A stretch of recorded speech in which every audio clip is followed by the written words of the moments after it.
Hi every one, welcome back. ನೀವು ನೋಡ್ತಿದ್ರೆ intelligent ಗುರು YouTube channel. ಎಲ್ಲರಿಗೂ ಕೂಡ ಯುವ ನಿಧಿ ಯೋಜನೆ ಅಪ್ಡೇಟ್ಗೆ ಸ್ವಾಗತ. ಇವತ್ತೇ ನೋಡಿದ್ರೆ ಯುವ ನಿಧಿ ಲೇಟೆಸ್ಟ್ ಅಪ್ಡೇಟ್ ಏನು, ಅಮೌಂಟ್ ಯಾವಾಗ ಬರುತ್ತೆ, ರಿಜಿಸ್ಟ್ರೇಷನ್ ಅಂಡ್ ನಿಮಗೆ ಸ್ಟೇಟಸ್ ಚೆಕ್ ಮಾಡೋದ್ರ ಈ ರೀತಿ ಬರ್ತಾ ಇದೆ. ಇಲಾಖೆಯಿಂದ ಅಪ್ಡೇಟ್ ಏನ್ ಬಂತು, ಜೂನ್, ಜುಲೈ, ಆಗಸ್ಟ್, ಸೆಪ್ಟೆಂಬರ್ ಹಣ ಕೂಡ ಯಾವಾಗ ಬರುತ್ತೆ ಅಂತ ಹೇಳಿ ಸಂಪೂರ್ಣ ಮಾಹಿತಿನ ತಿಳಿಸ್ಕೊಡ್ತೀನಿ. ಚಾನಲ್ಗೆ ಸಬ್ಸ್ಕ್ರೈಬ್ ಆಗ್ಬೋದು. ವಿಡಿಯೋ ಇಷ್ಟ ಆದ್ರೆ ನೀವು ದಯವಿಟ್ಟು ಲೈಕ್ ಮಾಡಿ, ಶೇರ್ ಮಾಡಿ, ಸಪೋರ್ಟ್ ಮಾಡ್ಬೋದು. ಮೇನ್ ಥಿಂಗ್ ನೋಡೋದಾದ್ರೆ, ಆಲ್ರೆಡಿ ನಿಮ್ಗೆ ಗೊತ್ತಿರೋ ಹಾಗೆ ಈ ಹಿಂದೆ ಸೆಲ್ಫ್ ರಿಕವರೇಷನ್ ಕೂಡ ಆಯಿತು. ನೆಕ್ಸ್ಟ್ ಸೆಲ್ಫ್ ರಿಕವರೇಷನ್ ಬಂದ್ಬಿಟ್ಟು ನಿಮಗೆ ನವೆಂಬರ್ ತಿಂಗಳಲ್ಲಿ ನಿಮಗೆ ಸೆಲ್ಫ್ ರಿಕವರೇಷನ್ ಕೂಡ ಶುರು ಆಗುತ್ತೆ. ಆಗ ನೀವು ಕಡ್ಡಾಯವಾಗಿ ಸೆಲ್ಫ್ ರಿಕವರೇಷನ್ ಮಾಡಬೇಕು. ಈಗ ಕಳೆದ ಬಾರಿ ಕೂಡ ಮಾಡಿದ್ದೀರ ಅನ್ಕೋತೀನಿ. ಅದು ನಿಮಗೆ 3 ಮಂತ್ಸ್ಗೆ ಒಂದು ಬಾರಿ, 3 ತಿಂಗಳಿಗೆ ಒಂದು ಬಾರಿ ನಿಮಗೆ ಸೆಲ್ಫ್ ರಿಕವರೇಷನ್ ಇರೋ ಕಾರಣ ನೀವು ಕಂಪಲ್ಸರಿ ಅದನ್ನ ಮಾಡಬೇಕಾಗುತ್ತೆ. ಅಂಡ್ ನಿಮಗೆ ಕೌಶಲ್ಕರ್ ನೋಂದಣಿ ಬಂದ್ಬಿಟ್ಟು ಆಲ್ರೆಡಿ ಹೇಳ್ಬಿಟ್ಟಿದ್ದಾರೆ, ಕಡ್ಡಾಯ ಅಂತ, ಕಂಪಲ್ಸರಿ ಅಂತ.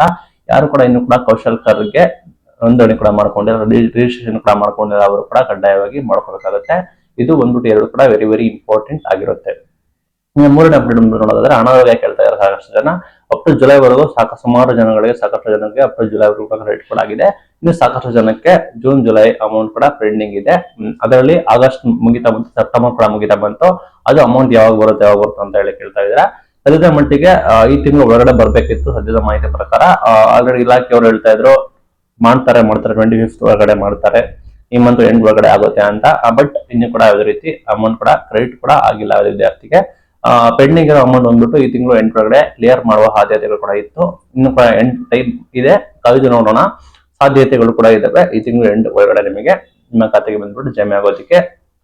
ಪೆಂಡಿಂಗ್ ಇರೋ ಅಮೌಂಟ್ ಅಂದ್ರೆ ಈಗ ಹೊಸ ಬರೋದು ಹಳಬರದು ಬಗ್ಗೆ ಜೂನ್, ಜುಲೈ ಮತ್ತೆ ಆಗಸ್ಟ್, ಸೆಪ್ಟೆಂಬರ್ ಯಾವಾಗ ಬರುತ್ತೆ ಅಂತ ನೋಡೋದಾದ್ರೆ, ಆಗಸ್ಟ್ ತಿಂಗಳದ್ದು ಕೂಡ ಈ ತಿಂಗಳಲ್ಲೇ ಬರುತ್ತೆ ಅಂತ ಹೇಳ್ತಾ ಇದ್ರು. ನಾನು ಹೇಳಿದ್ರೆ ಅದ್ರ ರೀತಿ ಕ್ಲಾರಿಟಿ ಇಲ್ಲ. ಬಿಕಾಸ್ ಈ ರೀತಿ ಮಾಡೋದಕ್ಕೆ ಸಾಧ್ಯತೆ ಕಡಿಮೆ ಅಂತ ಇಷ್ಟಪಡ್ತೀನಿ. ಬಿಕಾಸ್ ಏನ್ ಮಾಡಿದಾರೆ ಅಂದ್ರೆ ಇಲಾಖೆಯವರು ಈ ಹಿಂದೆ ಮಂತ್ಲಿ ಆಗ್ತಾ ಇದ್ರು. ಬಟ್ ಈಗ ಏನಾಗ್ತಾ ಇದೆ ಅಂದ್ರೆ, ಹೋಗ್ತಾ ನಮಗೆ ಗೊತ್ತಿರೋ ಹಾಗೆ 3 ಮಂತ್ಸ್ಗೆ ಒಂದು, 2 ಮಂತ್ಸ್ಗೆ ಒಂದು ಆ ರೀತಿ ಅಮೌಂಟ್ ಹಾಕ್ತಾ ಇದ್ದಾರೆ. ಆ ನಿಟ್ಟಿನಲ್ಲಿ ಈ month doubt. But next month ಏನಾಗುತ್ತೆ ಅಂದ್ರೆ, ನೆಕ್ಸ್ಟ್ ಮಂತ್ ದಸರಾ ಇದೆ, ಹಾಲಿಡೇಸ್ ಇದೆ, ಅಂಡ್ ನಿಮಗೆ ಹಬ್ಬ ಇದೆ. ಆ ನಿಟ್ಟಿನಲ್ಲಿ ಸರ್ಕಾರ ಗೃಹಲಕ್ಷ್ಮಿ ಆಗಿರ್ಬೋದು, ಬೇರೆ ಇದಕ್ಕೆ ಸ್ಕೀಮ್ಗಳಿಗೆ ಕೂಡ ಹಾಕ್ಲೇಬೇಕಾದ ಸನ್ನಿವೇಶ ಬಂದಿದೆ. ಬಿಕಾಸ್ ಹಬ್ಬ ಇರೋ ಕಾರಣ ಗೃಹಲಕ್ಷ್ಮಿ ಮತ್ತೆ ಬೇರೆ ಯೋಜನೆಗಳಿಗೆ ಅಮೌಂಟ್ ನ ಹಾಕ್ಲೇಬೇಕಾಗುತ್ತೆ. ಆ ನಿಟ್ಟಿನಲ್ಲಿ ನಿಮ್ಗೂ ಕೂಡ ಯುವ ನಿಧಿ ಯೋಜನೆಗೆ ಕೂಡ ಅಮೌಂಟ್ ಕೂಡ ಕ್ರೆಡಿಟ್ ಕೂಡ ಮಾಡುವ ಸಾಧ್ಯತೆಗಳು ಕೂಡ ಇದಾವೆ. ನೋಡೋಣ. ಈ ಮಂತ್ ಎಂಡ್ ಅಂತ ಹೇಳ್ತಾ ಇದ್ದಾರೆ. ಬಟ್ ಪೆಂಡಿಂಗ್ ಇರೋದೇ ಮೊದಲು ಪೆಂಡಿಂಗ್ ಇರೋದು ಕ್ಲಿಯರ್ ಮಾಡಿ ನಂತರ ನಿಮಗೆ ಫ್ರೆಶ್ ಅವರಿಗೆ ಹಾಕ್ಲೇಬೇಕಾಗುತ್ತೆ. ಆ ನಿಟ್ಟಿನಲ್ಲಿ ಕಾಯಲೇಬೇಕಾದ ಸನ್ನಿವೇಶ ಕೂಡ ಇದೆ. ಲಾಸ್ಟ್ ಮಂತ್ ಎಲ್ಲ ಕೂಡ ಕ್ಲಿಯರ್ ಮಾಡಿದ್ರೆ ಸಾಕಷ್ಟು ಜನಕ್ಕೆ. ಬಟ್ ಕೆಲವರಿಗೆ ಪೆಂಡಿಂಗ್ ಇದೆ. ಅದನ್ನ ಈ ಮಂತ್ ಎಂಡ್ ಒಳಗಡೆ ಕ್ಲಿಯರ್ ಮಾಡುವ ಸಾಧ್ಯತೆಗಳು ಕೂಡ ಇದಾವೆ ಅಂತ ಕೂಡ ಮಾಹಿತಿ ಬರ್ತಾ ಇದೆ. ಕ್ಲಿಯರ್ ಆಗಿ ನೆಕ್ಸ್ಟ್ ಆಗಸ್ಟ್ ಅವೆಲ್ಲ ಕೇಳ್ತಾ ಇದ್ರೆ ಅದಕ್ಕೆ ನೀವು ಕಾಯಲೇಬೇಕಾದ ಸನ್ನಿವೇಶ ಕೂಡ ಇದೆ, ಕಾಯಬೇಕಾಗುತ್ತೆ. ಬಿಕಾಸ್ ಡಿಪಾರ್ಟ್ಮೆಂಟ್ ಅವರು ಪ್ರೊಸೆಸಿಂಗ್ ಮಾಡೋದಕ್ಕೆ ಟೈಮ್ ಬೇಕಾಗುತ್ತೆ. ಮತ್ತೆ ಸ್ಟೇಟಸ್ ಚೆಕ್ ಮಾಡಿದ್ರೆ ನಿಮಗೆ ಆಲ್ರೆಡಿ ಆಗಸ್ಟ್, ಸೆಪ್ಟೆಂಬರ್ ಚೆಕ್ ಮಾಡ್ಕೋಬಹುದು.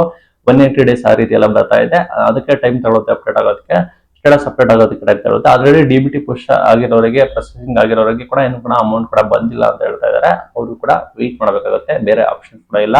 ಅದರಿಂದ ಮಾಹಿತಿ ಪ್ರಕಾರ ಈ ತಿಂಗಳ ಎಂಡ್ ಒಳಗಡೆ ಕ್ಲಿಯರ್ ಮಾಡ್ತಾ ಇದ್ದೀವಿ ಅಂತ ಹೇಳಿದ್ದಾರೆ ಇಲಾಖೆಯವರು ಹೇಳ್ತಾರೆ. ಬಟ್ ಆಕ್ಚುಲಿ ಏನಾಗುತ್ತೆ ಅಂದ್ರೆ, ಸರ್ಕಾರ ಹಣ ಬಿಡುಗಡೆ ಮಾಡಿದ್ರೆ ತರ ನಮಗೆ ಬರೋದು. ಇಲಾಖೆಯವರಿಗೆ ಮಾಡ್ತೀವಿ ಅಂತ ಹೇಳಿರ್ತಾರೆ. ಅವ್ರು ಇಲಾಖೆಯವರು ಮಾಹಿತಿ ಕೊಡ್ತಾರೆ. ಬಟ್ ನಿಮಗೆ ಅಮೌಂಟ್ ಬಂದ್ಬಿಟ್ಟು ನಿಮ್ಮ ಖಾತೆಗೆ ಜಮೆ ಆಗೋವರೆಗೂ ನೀವು ಕಾಯಲೇಬೇಕಾದ ಸನ್ನಿವೇಶ ಕೂಡ ಇದೆ. ನಿಮಗೆ ಬೇರೆ ಆಪ್ಷನ್ಸ್ ಕೂಡ ಇಲ್ಲ.